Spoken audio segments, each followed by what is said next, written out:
The sweetheart of Warrens.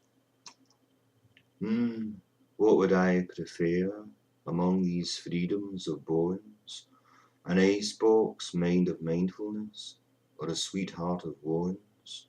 Politically correcting spectres, breezy waterfront ghosts, an austerity dumb and vigilant, without due cause or host, a day in which my waking dreams abscond, and whose sleep that sleeps, fleeing now and always from an ignorance most blonde, as the city pouts, marks in inertia sickly gorgeous, every black made blinding white, plummeting into parts, every actor, every actress, misremembering lines, substituting minds for hearts, one cinematic fullness of depletion, the coffee house deep in mourning, couples peruse themselves, they are their own Bibles, sipping decaffeinated lattes as if sipping erudition, statuesquely phoning through cerebral boutiques hawking sunglasses and umbrellas.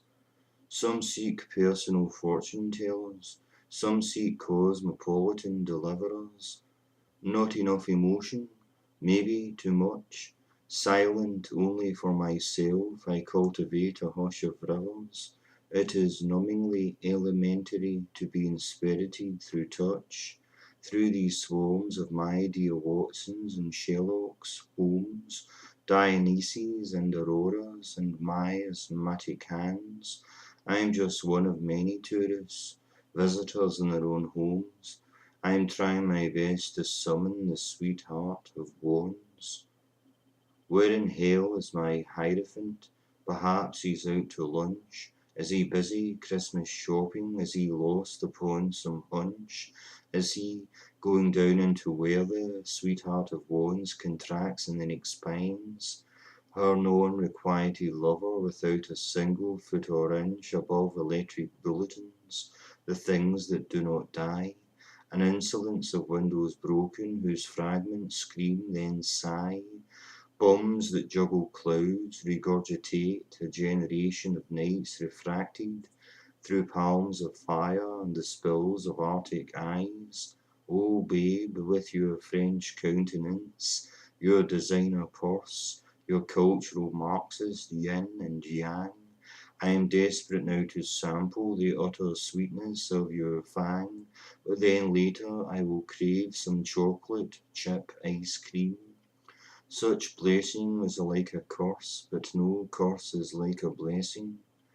Once I dreamt of Doris Lessing. It was strange, it was erotic. How can I be sure I've fully woken up? No subtlety in saying that subtlety is dead. Come, sweet heart of wounds, help me make my bed. Long past the midnight that speaks only of itself, terrified of sleep and also of myself, I turn to Atlantic bridges I know will not collapse. A hemisphere expands, oh so slowly snaps. Meteorologists suffering from seasonal stress disorder recount their rippling dawns cross a non-existent border, where the lovers make their love on the harsh Olympic lawns, basking in imbalances, festivities of swans. The bouquet of the brewery competes with the strong perfumes of the peacocks in oppression, showing their majestic plumes, they their own nursemaids in a bust of equality, wearing black eye shadow, singing of sorority, calling pity, compassion in a junk shop climate, the city square green for a while.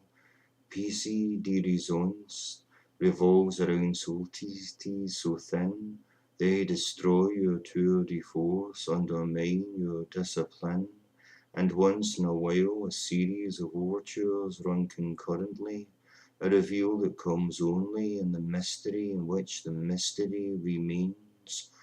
Mr. Coincidence, I look forward to your next performance. Although the start was a little weak, the finish was strong. The first act just the right length, same with the second act. but the final act is just a little ever so slightly too short. The city square blue now, the Ferris wheel and carousel, misinterpreting the stillness, resentful of itself, before the patience of commuters when the buses are running late, a repetition stops and fosters, a surrogate of weight and absence of gravity buckles, carefree Robert Hylands and Camille Paglia's sip Prosecco's, black sheep, in all their tragic pride, no they're not psychotic, the colours of the city, they dazzle, they teem.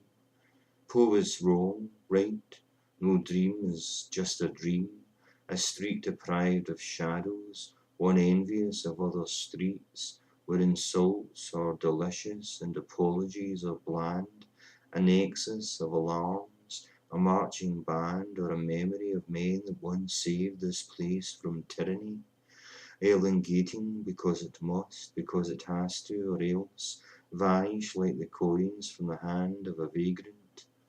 A, a giant sign reads, "The city is the people," but who are the people?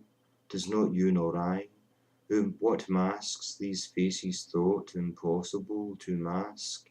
A death so red approaches, a question you must ask, and I must seek forever my thrift shop guide, my sunflower bride, the sweetheart of wands.